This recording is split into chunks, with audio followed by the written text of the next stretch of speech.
Please stop pushing. I can't take this Everyone anymore. asks me The to concert arrest venue me. is packed tight. A man Start by behind me keeps pressing into my 800 backside. grams I'm of wearing a chicken mini breast skirt today fillets. with a thong underneath, To do and it this, only makes the cover them situation with worse. plastic He wrap. lifts my skirt and presses himself against my head. As the atmosphere heats up, someone in front of me slams into me, and I stumble back. My body stiffens as I feel like something just slid inside me. My name was Mandy Cox, and I was a diehard fangirl. I wanted a celebrity to notice me, so I dressed for attention. I wore heavy makeup and made sure nothing about me went unnoticed. My low-cut top revealed a wide stretch of skin, and my chest bounced with every step. I paired it with a mini skirt that barely covered my thighs and sexy white stockings which hugged my legs. But when I arrived, reality hit.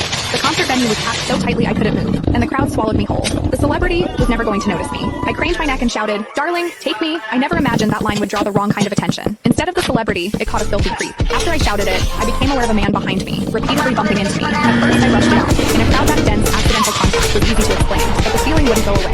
Something hard kept pressing against my butt from behind. I assumed I'd accidentally backed into his hand where it rested behind me, so I turned and offered a polite apology. "Sorry, I didn't mean to bump into you." He paused, then flashed a leering smile and said, "It's okay, I don't mind." When I turned back toward the stage, I felt him press against me again, more deliberate than before. I kept my attention on the celebrity on stage and shut him out. The man became increasingly brazen, pulling up my skirt and pressing close against my backside. I had only a thong on underneath, which left my butt exposed. I felt his touch directly against my skin and assumed it was his finger. Only then did I realize something was wrong.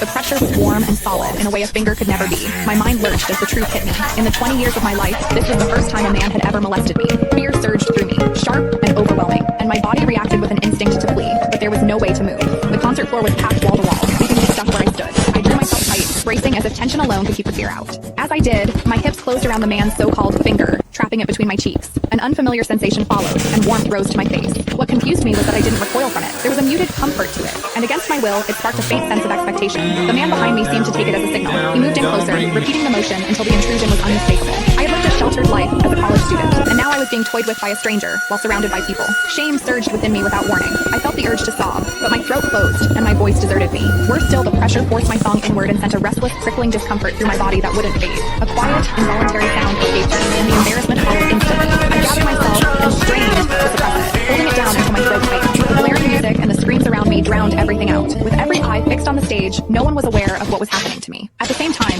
the intensity continued to rise, touching something deep inside me. I bit down on my lip as cold sweat traced my spine. My awareness was tipping back and forth between humiliation and a pleasure I couldn't bring myself to name. I knew I couldn't take it anymore if it continued, so I turned sharply to face the man behind me. "Please stop pushing. I can't take this anymore." When I finished speaking, the man leaned toward me and whispered in my ear, "Is it exciting, the way I'm pushing against you?" The shame was overwhelming, and I was on the verge of crying. "I'm a virgin. I've never done that kind of thing. Please, let me go." He didn't stop. Instead, his gaze burned deeper as he seized my waist, the pressure growing stronger. "You're really a virgin? Then let me show you what it feels like to be a..." Click the link in my bio to get the full story for free.